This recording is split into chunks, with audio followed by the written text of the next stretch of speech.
Elena, welcome to Thank Dallas, you. Texas. Wow, you did say your tribe was going to be amazing. And so far, you haven't told a lie. Good, and we won't. So everybody, please get as involved as you possibly can in our Fireside chat tonight. Yes.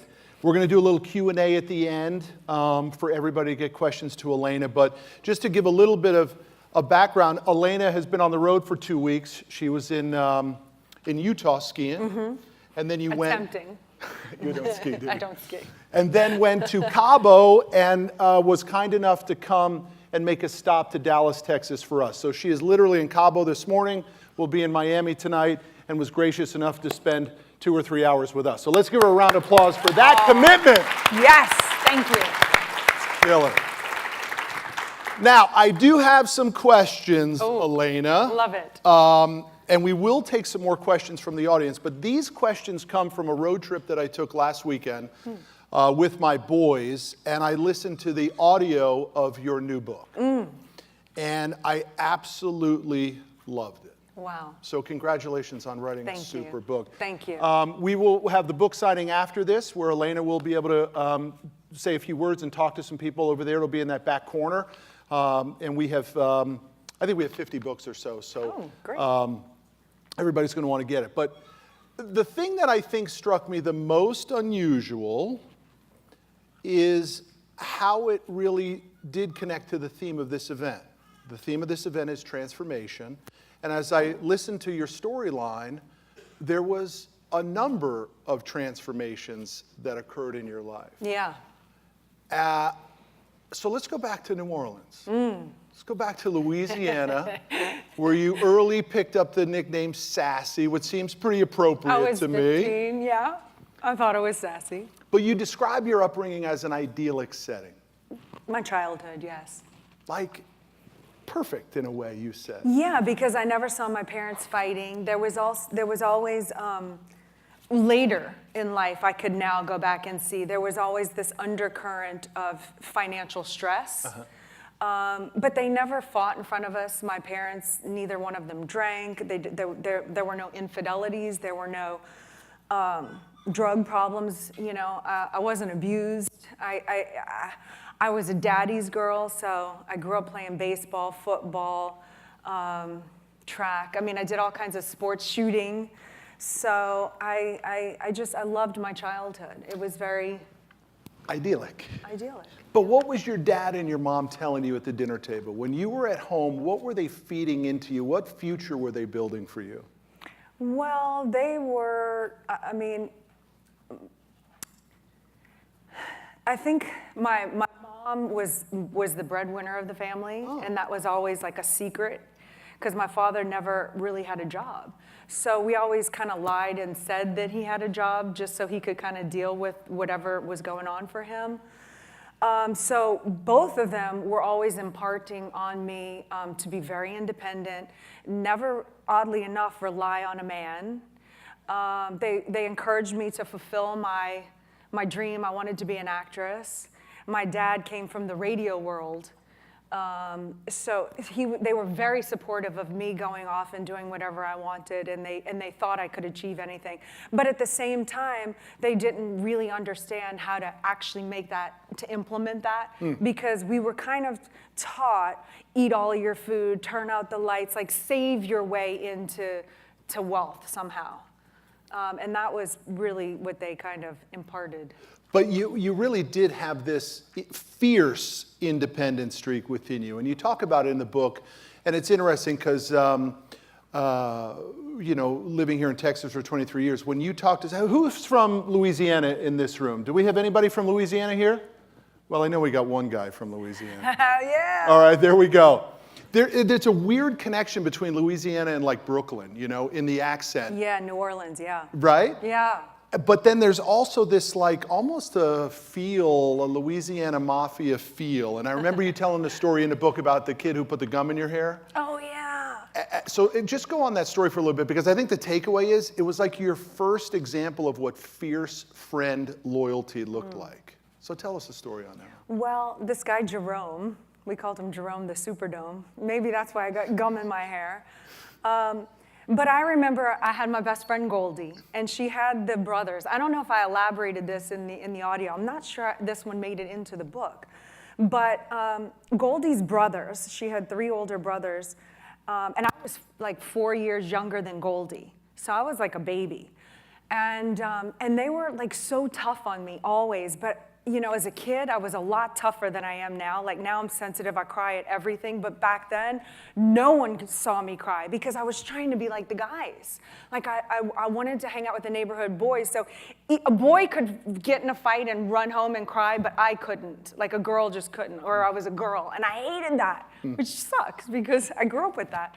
But anyway, so Goldie's brothers would punch me or throw us up against the wall or whatever.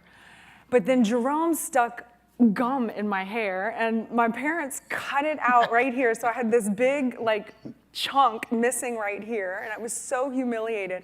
When Goldie's brothers saw that, they went up and handled Jerome for me. And that was the first time I realized, I was like, wow, these guys who I thought were so antagonistic to me totally had my back and were just, like, including me into their world by being tough on me. That has definitely become a theme of yours, though, right? As we move through the storyline tonight, I mean, you require that fierce loyalty from the people around you. Yeah, I do. Yeah, it's so apparent. I want to work the audience into that of how they may be able to transform some of their relationships to really get that kind of loyalty from some people.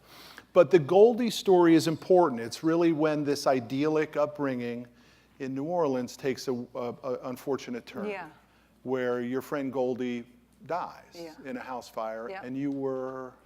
I was, I think I had just turned either 13 or 14.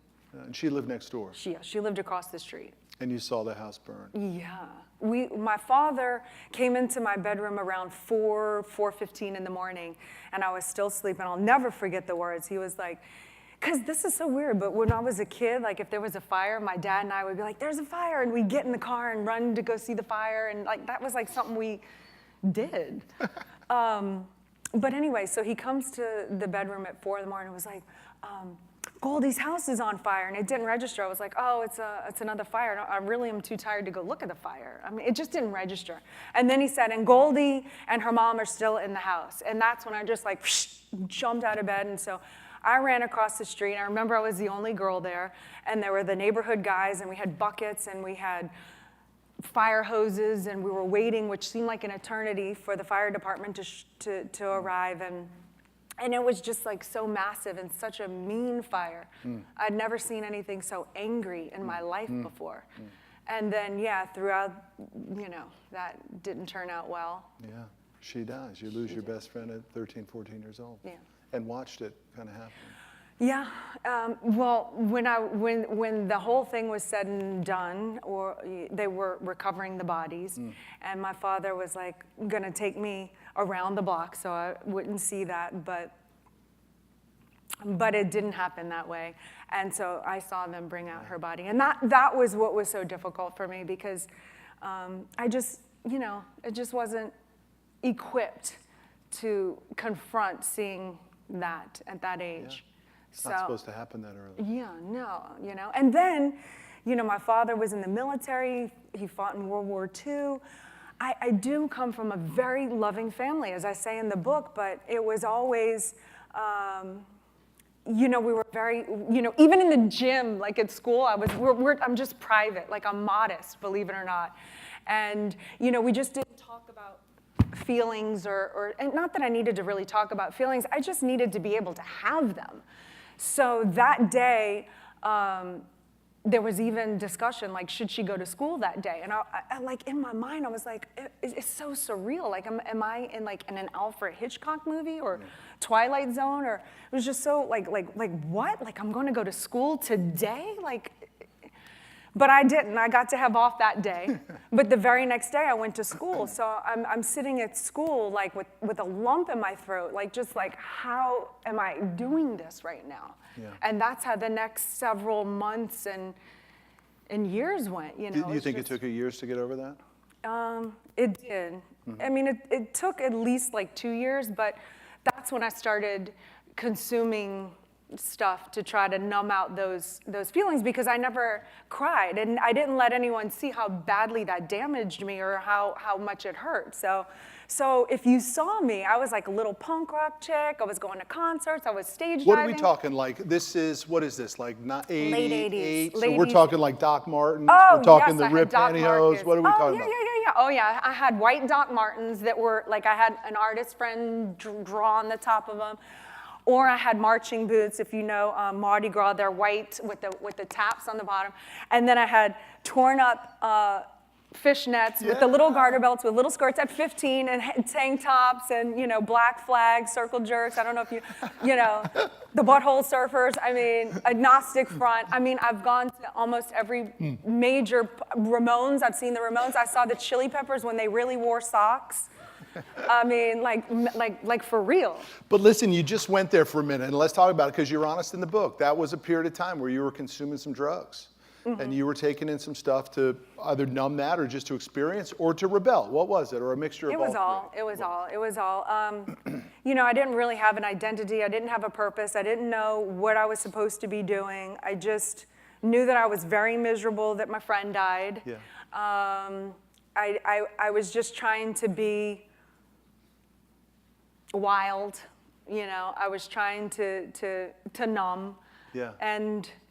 And so I just went on this. I found a family of misfits. Yeah. The Misfits, that was a great band too. I just found a family of misfits that had the same, sort of aggression towards life. And so I just fit in and went with it. But then something happens, and a decision or an idea gets fostered that says, I'm going to go be an actress. You were doing theater in high school. You were getting a flavor for it. But then a massive amount of courage kicks in that says, I'm done with New Orleans, I'm going to LA. Yeah. And you're 17. And you pack up, and you move to LA, and your parents don't stop you. They tried. They did. Yeah, they sat me down at the table. And they were like, we don't want you to go to LA. We're afraid you're going to get hooked on drugs, and we're afraid this and that. And I was like, let's have the talk. So I told them, I was like, look, name it, and I'll tell you whether I've done it or not. And then I just told them everything. Yeah. And I was like, I'm actually going to Los Angeles because I want to do something with my life. I want to improve. And no one can make me do anything, because I'm not really in the peer pressure thing, because I've already done it. I don't care. At this point at 17, I wasn't trying to really impress anyone at that point. I think I was just ready to move on. But you start a layer of transformation, and you go to LA, and you become a highly successful actress. You make your own money. You get on USA High for 95 episodes. Anyone USA High? Huh? There you go, Tim Story. Tim Story, awesome. That was a big show. You're making money, 6 figures, and you're really beginning to connect to this fierceness, this fierce independence. You're winning independently, right? And I'm going to come back to this in a little bit. I think you know probably where I'm going with it, of this transformation from this incredibly powerful, successful individual to now going to the team. But tell us about LA. I mean, you're 17 years old, and you're starting to win in life. Yeah, I went to Japan. I modeled in Tokyo for about 2.5 months. I went to Taipei, went back to LA. I worked as a model, as an actress here and there. LA was fantastic. I mean, I loved it. I met a lot of great people. I just really kind of grew up there, I suppose. So. Great friends too. That's when you're really starting to meet a lot of new friends. You're starting to build tight relationships, or no? No, not in LA. But here's where it begins to take this other twist. And I don't want to discount this fierce independence that you had in LA, because it's crystal clear. But you're on the set, and you're doing your thing. Right? You're not looking for any relationships. I mean, No. you've got plenty of them. You're pushing them away probably with a stick, right? But then all of a sudden, somebody gets your phone number, and his voicemail shows up on his call shows up on your voicemail. Yeah. And it turns out to be that guy right there, right? That's your husband right there. Yep. But what's crazy is he calls you twice a month for 13 months, and you never return his phone call. No. You have no interest in this? Zero. Why? Well, because, well, there was so many reasons why. He hates this part of the story. Because at that time, well, I was not interested in like a real relationship. So, and the guys that I hung out with were either rock stars or actors, because that was the world I was in. I didn't know any businessmen. He was he's a business guy, right? That's the idea. He was a businessman. I wasn't interested in that. From a previous guy I hung out with who never wanted me to be in heels because he was shorter than me. So I always felt big around him, and I made a decision after that. My next, like, if I ever had a relationship, he was going to have to be 6'2", so I could wear heels, because I didn't want to feel big. So he was too short for me. He was a businessman. Then when I met him, and we did have one phone call. Okay, so I met him on the set of this shoot I was doing in downtown Los Angeles. He gets my number from the director, which is a huge no-no in Hollywood. You don't give out somebody's number from the call sheet. He calls me. I had one call with him. I thought he was arrogant. I thought he was kind of this rich guy who thinks he could just like buy any girl he wanted. And being in LA, I was just so over that guy. Ugh. So he was like in the big no department. So after the first initial phone call, I didn't return any of his calls for 13 months, but then he weaseled his way into my friend circle, so he started hanging out with all of us when we were out at the clubs or wherever. And then I was like, oh, well, he's not, it wasn't for me, but at least he wasn't like horrendous like I had originally thought. Horrendous, was it? At least he wasn't horrendous. But one of the real reasons is because you had the discipline to create what you called the list. Right? Yeah. And the list was the characteristics of the person that you thought was the ideal person for you. Right. And I'd like in the theme of the event of transformation, I'd like you to give our audience just a little bit of some of how that list creation could sketch out. Because my wife is in the audience right there, Rocky. Where's Rocky? Rocky's right there. I didn't have a list. And I think, oddly enough, I got very lucky. I think I did hit the lottery in that regard, that I didn't have a specific list, but the rocker meets almost all of the things. I'm sure you meet a lot more of mine than I meet of yours, honey. So, but for those who might need a little help with the list, let's just, if you don't mind, give a little bit of criteria of how we create this list. Well, don't put 6'2" and green eyes. That's how I started my list. For me, my friend, it started out with the girls' night, which, gosh, I hate to diss on girls because I love my girls. But at this time, I was so used to hanging out with guys that this was the major eye roll moment of my life. Like, my girlfriend was like, oh, we need to go and do this. We're going to create this list, and we're going to burn candles, and we're going to do this list. So it had to be on a piece of paper that you rolled up, and we stuck in a pipe, and then we pinched the thing, and we weren't supposed to take off the necklace until until it eventually fell off. That's when the guy was going to come in. So I wore the thing until my neck turned green. It was terrible. But anyway, I thought, God, this is so hokey. I hate these things. But I was like dying to fit in. So I went to this night, and I wrote so small on this piece of paper, and I just thought, what would it take to get me to be serious about a guy? Like, if this guy existed in real life, could I be with him for the rest of my life? And like, would I be okay with that? So then I wrote everything I wanted. And she said, be specific. So I was like, ethically ambitious. Could afford to buy me whatever, whenever. Because I had taken care of every guy I had been with, and that did not work for me. Yeah. Didn't work for them. No kidding, though. You're supporting the men in your life at this time. I didn't want anything from anyone. I didn't want them to, because I was very independent, fierce, as you said.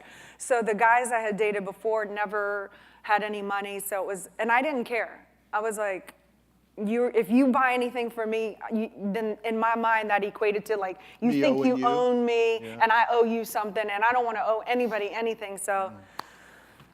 But that didn't work out because whatever. But, so anyway, I wrote this list. And so I wrote, doesn't drink, is monogamous, wants a family, wants to have children, loves and protects women and children, you know, my friends love him. I mean, then there's this, you know, the sex part of it, and then the, you know, all the stuff that was important for me. Because I've said this before. I don't want to be married to I want to be married to my best friend, but not my best friend in, like, if I'm going to be in a relationship with somebody, and I'm only going to have sex with that person, like, we have to be having sex. You better be 10x For me, sex, that's, right? yeah. The intimacy has to be there. Like, I don't, like, no. Like, no. Otherwise, let's just be friends. But anyway, so I included very that specific. got the asterisk next. Yes, right? I was like, look, Go. you know, I'm not, you know, no. But, so that was what was important to me. But the epiphany that I had in writing the list at this girls' night was, I was like, wow, like, what would this guy's list of the girl look like? And it was, the big realization was it wasn't me. Like, I was not, I mean, I was drinking, I was dabbling, I was, you know, definitely not commit-worthy material, you know. So I said, this guy would never see me, because I would never show up in his world the way that I was. And that's what hit me. I was like, I really need to start working on myself.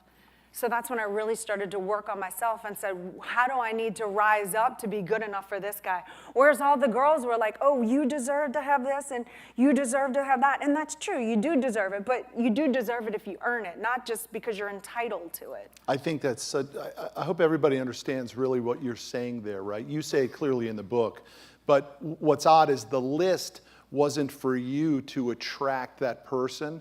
It actually raised your game. It raised my game. To be. And that was the stunner for me. Stunner. Stunner. Yeah. Because I was full not revelation. expecting that. Yeah. So then I wrote the list from his, you know, point of view and so. So the gentleman we're talking about is Elena's husband, Grant Cardone, who came in to join us. So Grant, thank you for being here with us.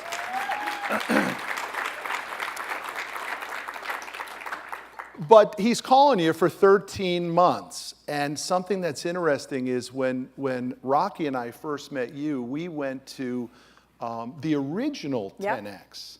And for you know, Grant and Elena just put on an event in Miami a couple weeks ago where there were 35,000 people at their 10X Growth Con.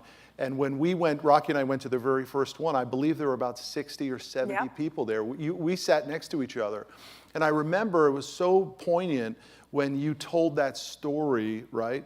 You got very emotional at that moment, and you were saying, boy, there's an element that says, I wish I didn't do that. I wish we had gotten started this 13 months earlier. Yeah, I do.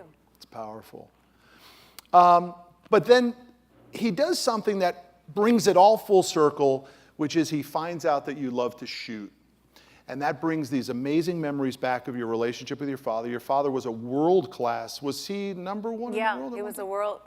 In the 60s and in Europe, it was pigeon shooting, but that's not so PC, I guess. So, but yeah, he was a European world champion pigeon shooter. So he shot all 400, and they landed in boundaries. And second place shot all 400, but the two fell outside of boundaries. That's pretty tight. That's pretty close competition. Yeah. And you guys did it together as a kid. And Grant opens the door by saying, I'm going to rent out a shooting gallery because I know you like it. Yeah, and he left a message. I'll take you up on that. Yeah, that was the only time I called him back. I was like, eh.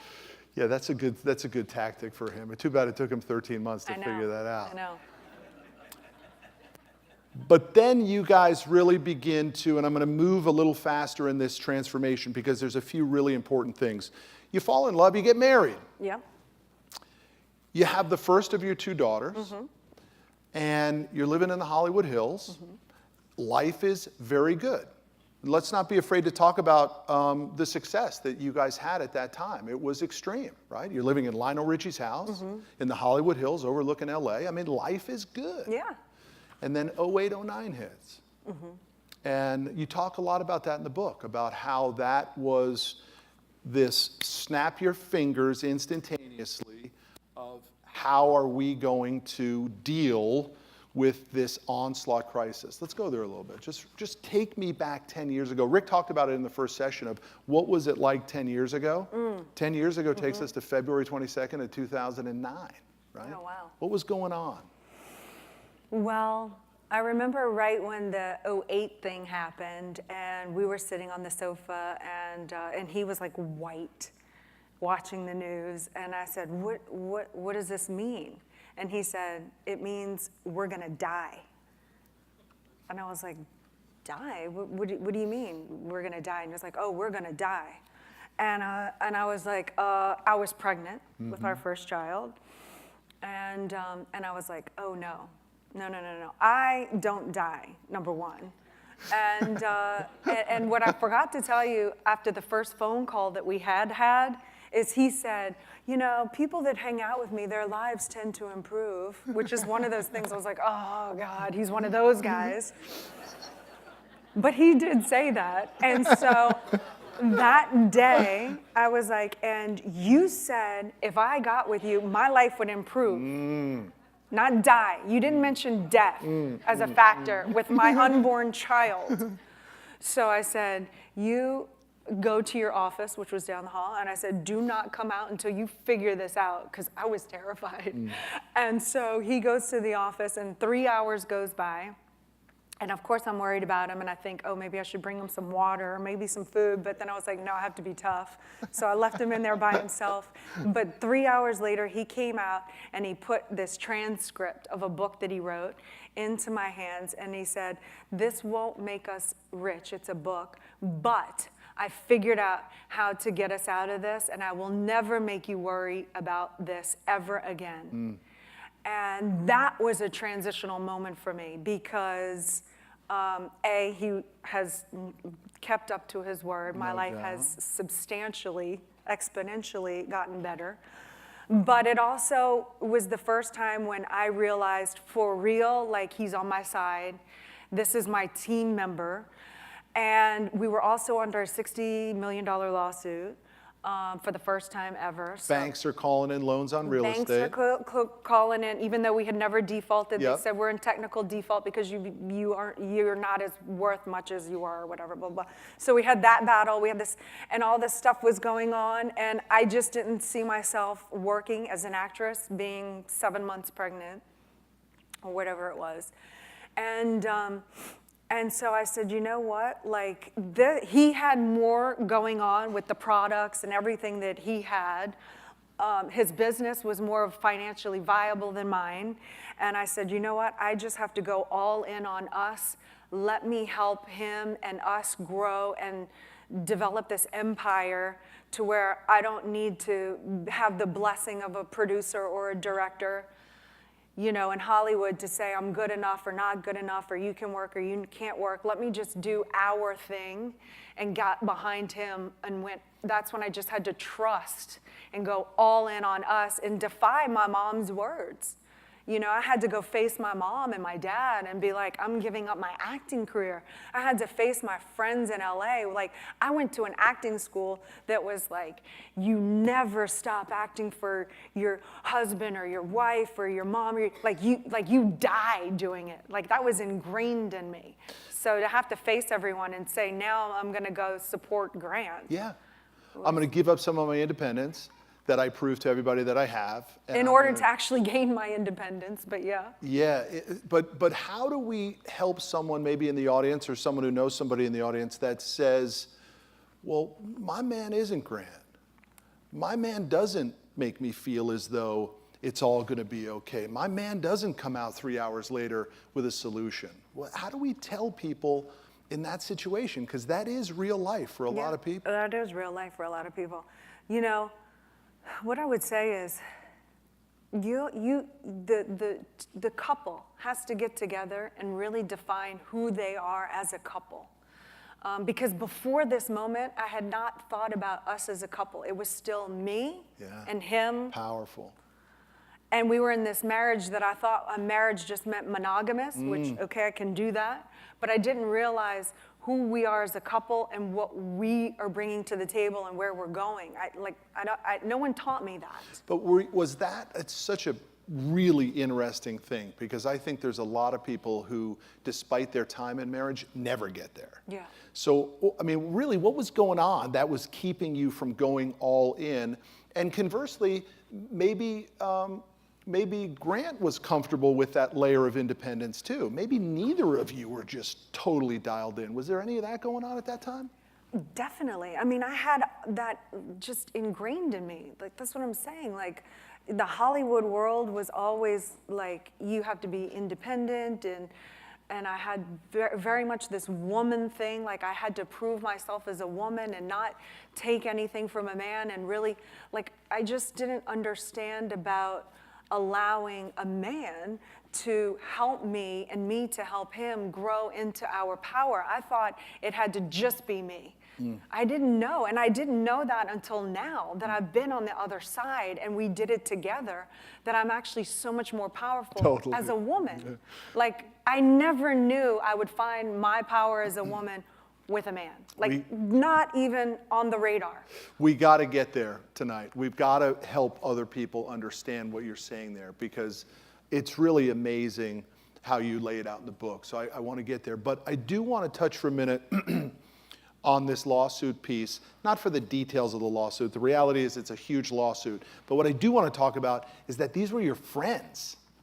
These were people that you cared about, that you stepped for, and they turned on you. And that was also an element of we gotta stick together to fight this. Because, Absolutely. So nobody really cares about details. It was a big number. I care about how did you feel when these friends that you cared about? Oh, it guts me. And you know what? Unfortunately, I can't say that ever goes away. You know, it's just, what are you willing to trade in? You know, when you play at higher levels, you're going to be a mark. You're going to be more susceptible for people coming after you. It just is what it is. But the more you play the game, the stronger you become at the game. You know how to protect yourself. And are you willing to trade in your small little problems for small little problems just on a bigger scale? You know, it's going to hurt either way. It's going to hurt not being able to buy diapers for my kid, maybe even more than being betrayed on by someone you thought was your friend. Pain doesn't go away. Your sensitivity doesn't go away. It's just, what problem do you want? And are you willing to deal with, and are you willing to play with? I have such big rewards in my life. I'm willing to take a punch. You know, I've prepared myself to be tough enough to take a hit and strong enough to deliver a blow. Yeah. You know? Nice one. You know? Yeah. And that's probably not going to go away. And it's like, oh, people can go, oh, you see, that's why I would never want to do it. But that's okay. You can play. If that's the game and that's the problems you want to keep, which are small and down here, in my opinion, they're small and down here, pettinesses. It's just, are you willing to trade pettinesses for being fortified, allegiant partner, battling the world to make a difference for the better? And I choose that. I just want to get some clarity for the audience so they really understand this transformation that's occurring, though, right? Again, fierce, independent, I take care of myself. I don't need a man to take care of me. You're thinking that after a few years of marriage already, you're still sort of in your corner. Oh, yeah, right? yeah. So even after 08 into 09, would you say that that was the pivotal moment, that sort of earth shake that happened to all of us back then? Was that I better buy into this, or was there more to it? Were you just beginning to move, or were people pushing in that direction, or were you really only saying, if this thing's going to work, I got to go all in and I got to burn the ships? Yeah, that's what it was. No one was saying you should quit your career. Yeah. No, like I had to be all alone in that decision. No, it was the 2008, the crash, the pregnancy, the lawsuit, where I said, this is it. I either go all in and figure out how to become an asset to not only to myself but to us, or we're not surviving this. And up until that point, we had been normal, and normal doesn't survive that stuff. So I knew I had to take it to another level and really become extraordinary in who I was and who we were as a team in order to survive. Yeah. So it was like sink or swim at that moment for me. So here we go. Transformation happens again. You survive it, thrive again. And then you punt on the state of California. And you say, that's it. We're out of here. We're moving to Miami, Florida. We're leaving potential for careers. We're leaving friends. We're leaving assets. We are out of California, and we're going to go to the next level in Miami. I really want to hear what you're thinking about that. Somebody has to say, no, we're not doing this. And somebody's got to be saying, no, we're doing it. No, Both of you said we're doing it. Yep. That's it. You know, Grant said, if they raise the taxes, it was 10, if it goes to 13.3, we got to get out of here. And they raised it to 13.3, and he looked at me and he said, we got to get out of here. And I was like, done, it's done. We had made a decision at that point, like he understands business. I mean, there's no doubt about that. The man clearly knows what he's talking about in the financial and the business arena. And it was going to be more viable for us to leave. And so I backed him. I backed his decision. I was like, look, whatever we need to do to build our empire, that's just another sacrifice. What are you willing to sacrifice? Are you willing to get out of your comfort zone? Are you willing to take a chance? Are you willing to leave the people that you love in order to go create a future that you really want? And so I saw it as a clean slate, and I was all in from the moment he said, we're leaving. And then he calls me up one day, and he was like, we were trying to figure out where we were going to go. It was Las Vegas, because that's Nevada's tax-free. It was Nashville, Tennessee. It was Austin, Texas. I said no to Florida immediately because I don't like bugs, especially ones that fly. So Florida was out, but he calls me one day from the road and he says, we're moving to Miami. And the second he said Miami, I was like, yes, because that wasn't Florida to me. That was like Miami, it was cool. So I immediately knew. International chic, yes, good. Yes. Yeah. It had the dinners, it has the nightlife, even though I've never done the nightlife there, but it had it. So that's it. You pack up, and when I'm talking pack up, I'm talking. We sold the house. We sold all the cars. So there were actually several months where we were homeless, technically. Got rid of the dogs. Got rid of the dogs after the kids came. Like said, that's it. Yeah, I mean, it doesn't fit. It didn't fit. Like for us, and this is so hard, and I can't even believe I'm admitting this to people, but animals are supposed, in our opinion, are supposed to be assets. Like they make you happy, there's an exchange, and we love our animals. Who doesn't love our animals? But I had 4 dogs, I had 2 brand new kids. There was a situation with the dog, with the kid one night, and so after that I said, the dogs are liabilities, I can't take care of them, I'm having trouble here, I need to scale it back. We gave them to great families.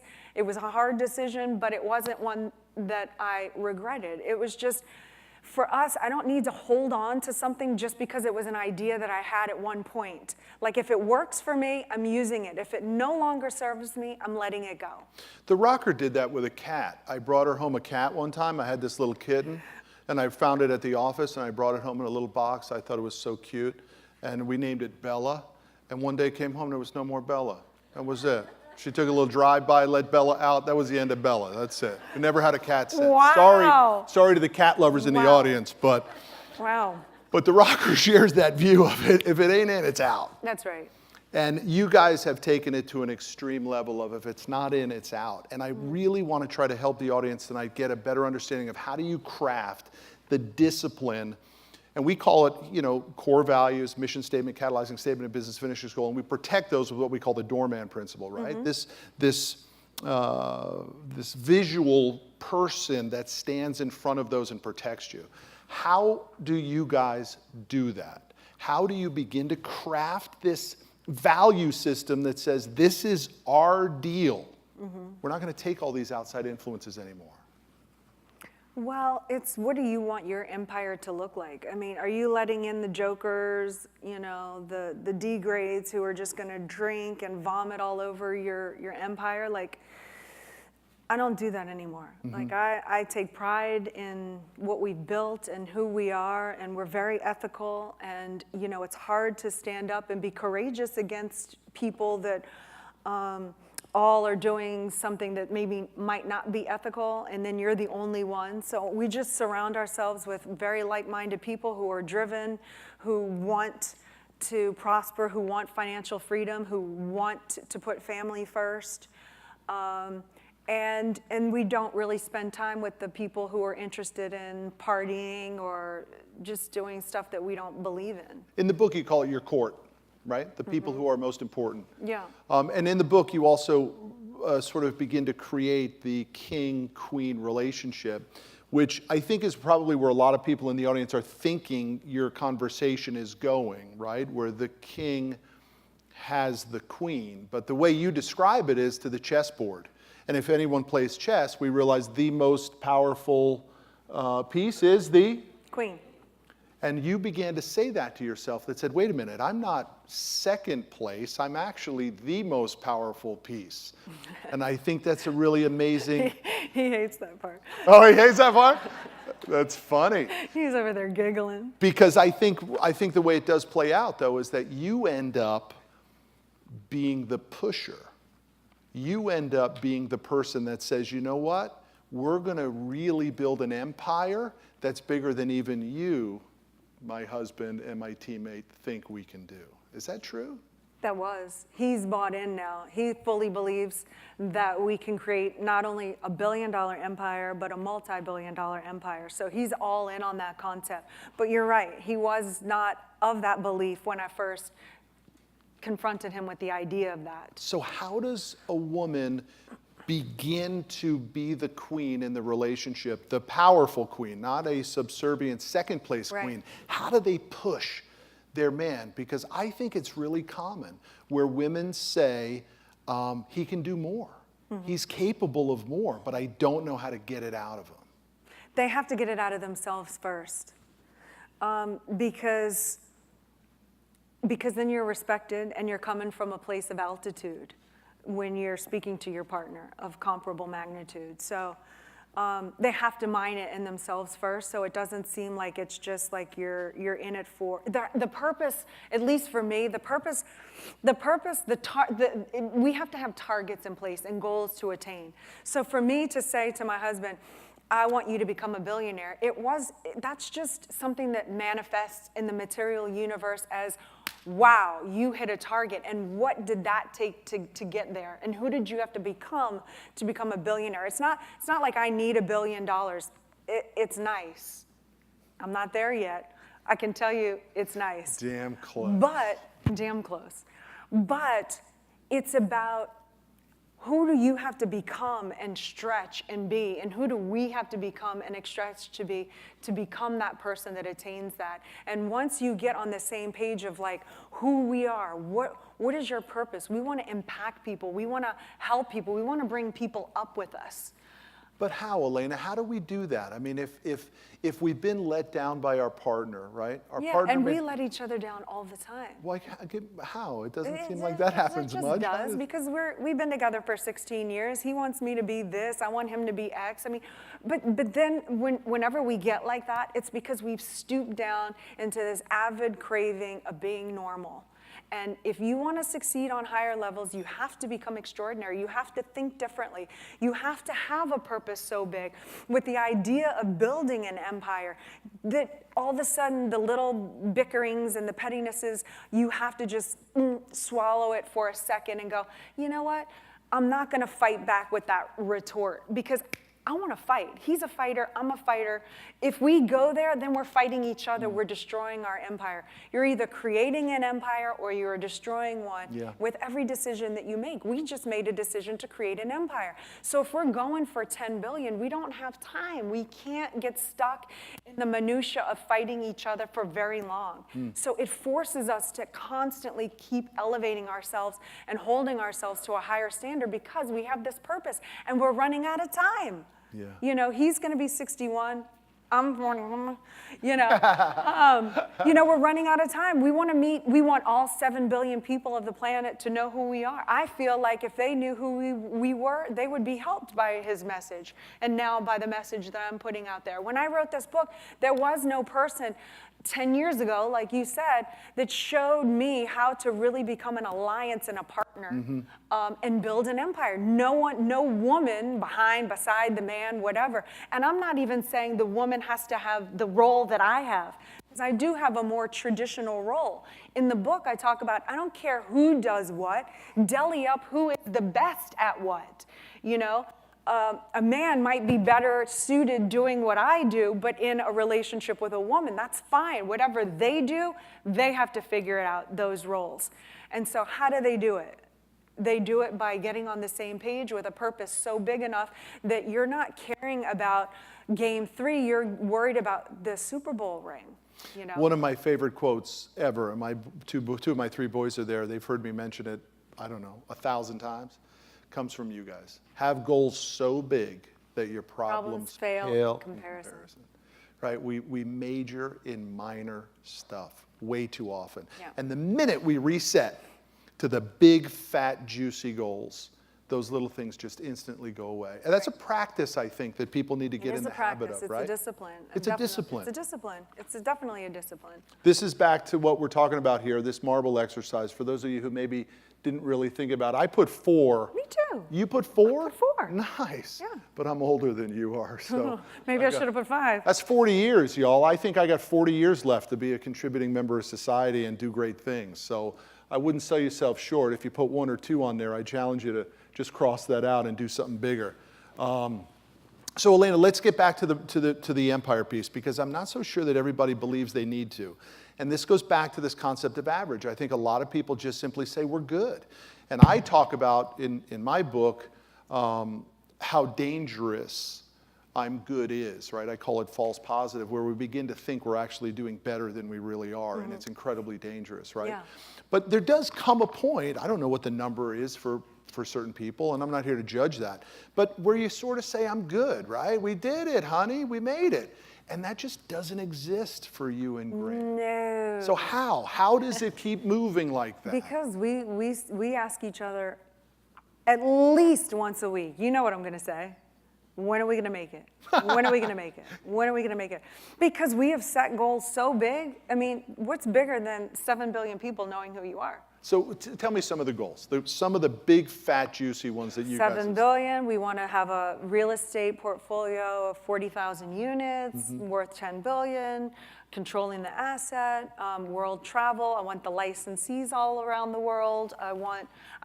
That's what I want. I mean, that's the goal. And then I want to be a model couple. So, you know, as a couple's goal, we actually had the audacity to put, we want to be a model couple. I want you to look at us and say, wow, I want to be like them. That holds me accountable. When I am fighting with him, and I'm not perfect, and we're not perfect, that's what I learned. Like, we never are going to be. It's just, it holds me accountable to get over things faster. Because I think to myself, I want to be a model couple. So if you guys saw me right now with him having this stupid argument, which is what I tell people all the time, don't be normal and worry about these pettinesses, like, I would be embarrassed. So I have to swallow my need to fight, be right, whatever, because the reality is I'm so focused and we have so many things going off in so many areas that literally by the next day, sometimes I can't even remember why I was upset. Nice. You know, so it makes me accountable. It makes me shift. It makes everything speed up and move because, you know, I'm a team player. I'm all in. We're all in with each other. You know, I say find the one you trust and build an empire. There is the love there. I mean, love is created as we hit our targets. Love is constantly created. Enhanced. Too. After 16 years, you know, that in-love thing might not always be there. But on the days when we don't like each other, we still trust and have each other's back no matter what. I'm not going to show it to the world, you know, that we're having an argument that day. It's insignificant because the next day, we're not going to be having an argument. So what did it matter? Why did I need to tell my girlfriend or my mom or, you know, why? Because then it sits in their universe and they're still stuck with it when I'm like light years over it. You want to stay on that just for a second because you spend a lot of time in the book talking about the dangers of airing our dirty laundry, right? Yeah. And I think Rocky and I have experienced that in our marriage as well, where perhaps maybe even I told some inside stuff to my family members, and it didn't necessarily reflect Rocky in the best light in their eyes. Of course. And so you've taken the stance of cut it out altogether. Don't do the circle thing. Don't do the ladies' night where we're going to talk about our partners. No, that's when you have to have the discipline to keep your mouth shut. That's when you want to fit in with everybody else and you want to contribute with the girls and maybe say, you know, go into the bitch fest or whatever. Not that it happens very often. I mean, the ladies I hang out with are great, you know, but yeah, it comes up sometimes, you know, and then you just have to have the discipline to keep your mouth shut or, you know, it's just, you're destroying your empire, you know?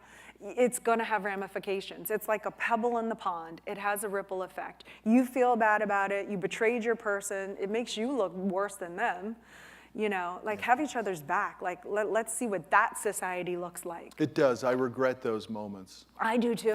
I really wish I do I too. didn't do that. Me too. Me too. I don't like it at all. Whenever I say anything negative about Grant, it makes me really feel badly. I haven't in a long time, honey. You know that, right? It's like 15 years or so, but sometimes it still does. She still brings it up a little bit. So, Elena, let me ask you a question. If your husband said something like, I'm coming down with something, I'm a little sick, would you tell him, stop being a wuss and go to work? Like my wife says to me? Maybe. He was in the hospital. And you Okay, said, he thought he was having a heart attack. He got administered into the hospital. They had all these tests on him. They said it wasn't a heart attack. They still didn't know what it was. He had bankers that were flying into town to meet with him to give him this loan. I think it was, I don't know, it doesn't matter. It was a lot of money. $58 million. Okay, he said it. Now I have carte blanche to say it. So the bankers were coming into town. We still didn't know what the thing was. I was like, you can't go to this. And I was like, wait, tell me the deal again, the 58? I'm unplugging him. It's called, what's it called? AMA, Against Medical Order. Anyway. you're signing it for him? I'm getting him dressed. I was like, you are going to this. You are not dying. We getting this loan first. I hauled him off in the car. He's like white. You know, he still got the thing and the meeting, the thing. And I'm like, you know, he pulls the thing down so you can't see the tag, the medical tag. As soon as he's done, we recheck him back into the hospital. I was like, so anyway, yes, I would say don't suck it up. I really hope everybody's getting what you're throwing out there, that you are a tremendous support but push behind. He pushes. I know he does, and pushes. so many people do, but I Yeah. think he would push less if he didn't have you pushing on him too. I don't know. He pushes. He pushes on everyone. He pushes on himself the most, but he pushes on everyone. I push gentler. He gets less tired when you push on him. I know that's the case. But I push. Yeah, I do push. So as we're coming to a close here, just a couple minutes, we'll do a little Q&A in the audience, but when is enough enough? And I know it's a pretty simple question, but even at the level that you and Grant and your family has produced, that question has to come up a little bit because it's hard to keep pushing. And I think what I'm looking for is what advice do we give further down the trough? I don't use that negatively necessarily, but for people who, in your opinion, have so much more by coming together and actually getting refocused on this empire. When is enough enough? When can we stop? I think when a person can honestly look themselves in the mirror and say, I have hit my true potential. That is enough for you. I have barely tapped on my potential yet. It's not enough for me. I really want to make a difference for the better on this planet. I am arrogant enough. I have the audacity. The sassiness. The sassiness, the determination, the courage, the will to go for it. I mean, I am very transparent. That's not always easy. If I fall and have my demise, I'm sure there will be people out there happy to witness that. But I'm willing to lay it all on the line in hopes that I can make a difference and encourage people to go after what they want and to hit their full potential. And until you can honestly say you have hit your potential, whatever that is, I think that's enough. If I wake up one day and I can look in the mirror and say, I hit my potential, I'll say, that's enough is enough. Now I'm going to go get some more. Final question for tonight as it relates to your two daughters, your two beautiful daughters. They're 30 years in the future. That puts them, what are they, 8? That'll be 39 and 37. 39 and 37. What do they want to, what do you want them to visualize their mother as? Someone that allowed them the freedom and the space to be who they are, and have that I somehow contributed to their not only their happiness, their health, but their contributions to society and their wantingness to play on big levels. That I sort of kind of was the wind under their wings. Probably a little bit like what your parents would have wanted for you, right? It's probably how it kind of comes back full circle. Go. Exactly. Go. Yeah. Look, your life is an incredible example. I think it's so powerful that it's hardly done, right? If you were to rate your achievement on your potential, where would you say you're at? It's low. I know it is. I think it's it's crazy low. for people to believe, but I know you think it's low. I think it's very low. I think Unbelievable. it's in maybe the 15 percentile. That's so It's so awesome. sad, I know. That's awesome. Yeah. So, Elena, we're going to move to some questions. Everybody, let's shake it up for Elena Cardone for her honesty and her transparency. I appreciate you so much. Thanks. yeah, that was me too. awesome. All right. We're going to answer questions? Yeah, we're going to go to the audience with some questions here. We've got mics coming around as well. Okay, great. So, Elena, these are questions directly from the audience. Okay. And I'm going to just move this here. If you have questions in the audience, please raise your hand for Elena. We're going to go with the mic. And Cammie and the gang will move around with that mic real quick on that. We've got 4 that have come in on Slido. So guys, please remember to keep the Slido questions coming in. You pick. Which one do you like out of that?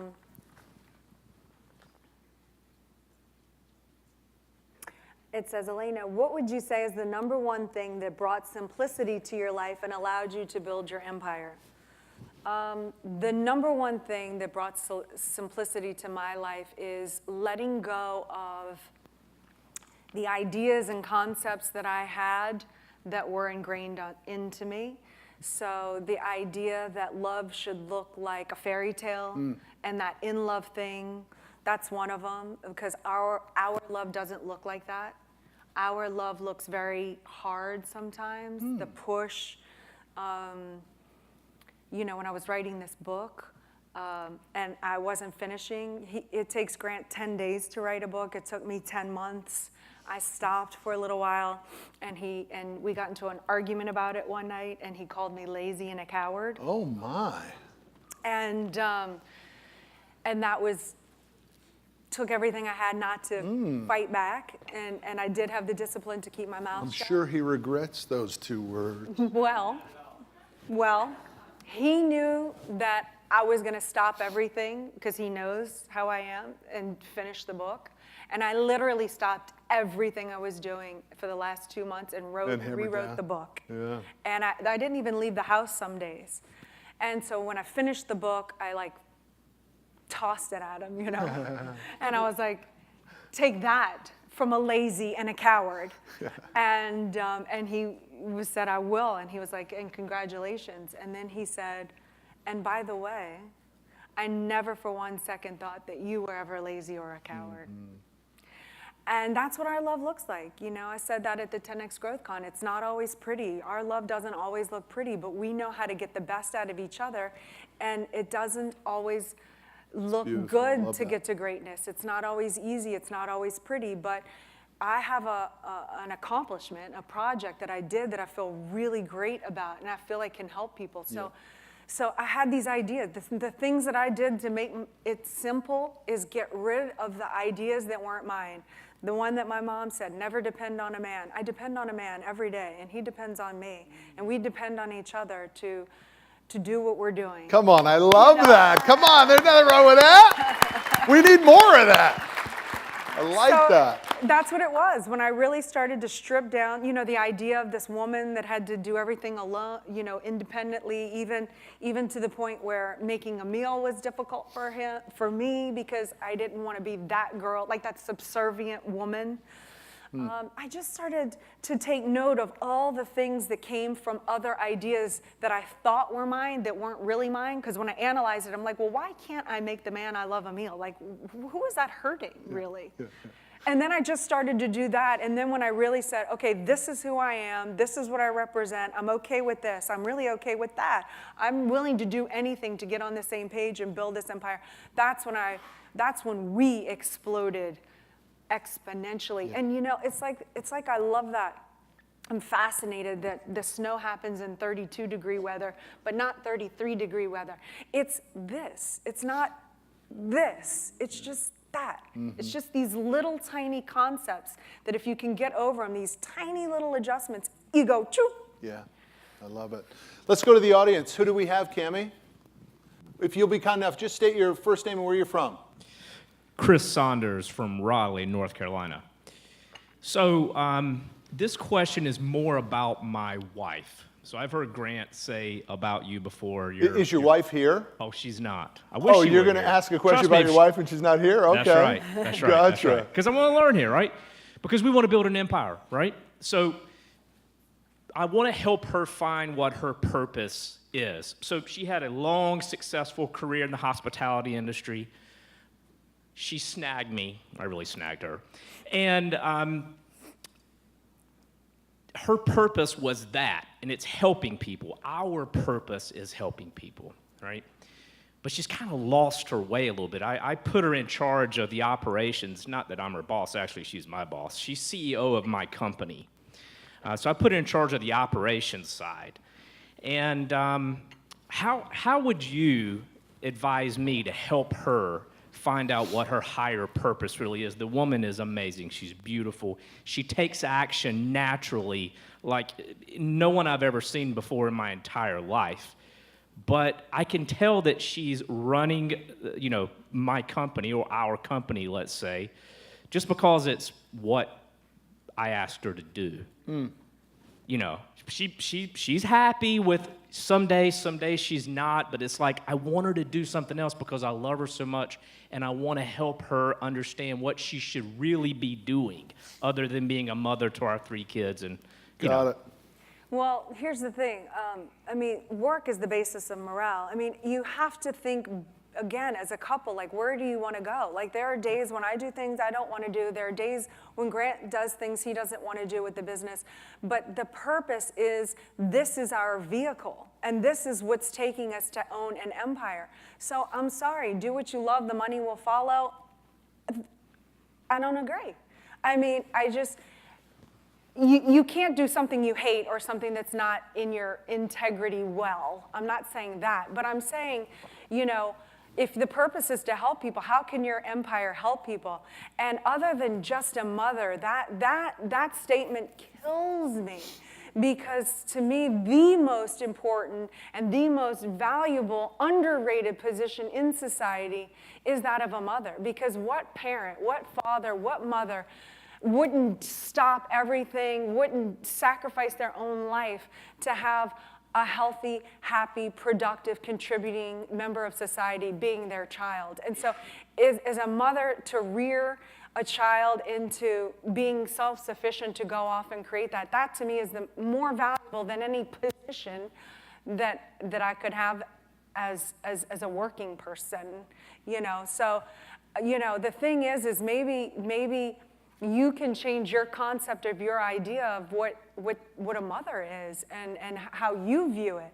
Like, if more people valued that position and how your attention as a parent and a father is like, you don't have to worry about your child because they're being taken care of and loved and protected and educated, then that leaves you free to operate your business and create this empire. So then if she has an interest to do something, I don't know, like, what ask her, just get in communication. Is there something you need to do to fulfill yourself, like taking up something that's going to contribute to us being better? But the goal, it sounds to me like your purpose and your goal for your empire isn't big enough. It's not captivating her interest. It's mundane, it's too normal. You'll have to go bigger with your idea and your concept to engage her. Boom, thanks. Awesome, great answer. Any other questions in the audience right now? Keep them coming. I'm going to go to a Slido question that said, Okay. What is the biggest value that you're teaching to your daughters? The biggest value right now is exchange. Exchange of? Exchange.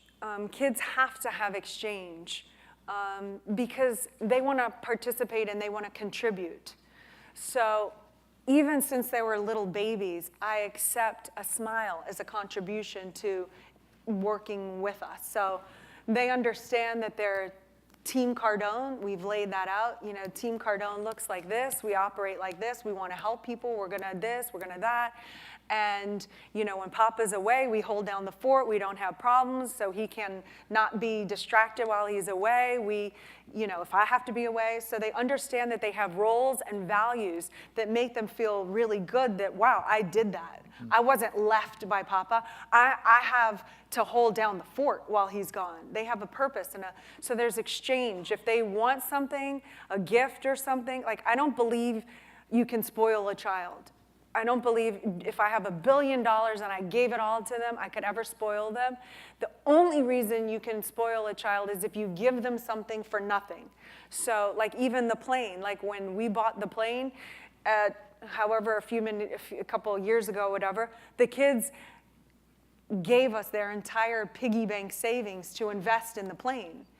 If they want a gift, they have to earn it by getting ahead in their schoolwork. So they're not just given things and given things and given things. They're given a lot of things, but then they have to produce. They got up and spoke in front of 30,000 people at the 10X Growth Con. They delivered their little speeches that they worked on because that's what we do. We're 10X kids. Yeah. You know, so they participate and they're given roles in the family and they're expected to live up to that. As well as they're also expected to be a kid when those moments we don't need them to be whatever, and they're, you know, they Exchange. I love it. It's a good one. All right, everybody. I want to give a big round of applause to Miss Elena Cardone. Thank you. Thank you for your time. We're going to go to the book signing in the back. Okay. And then you guys are heading to the airport. And Yeah. thank you for coming and taking this stop along your way home absolutely. for us, okay? Thank One you. more round for Elena. Yeah, thank you. Thank you.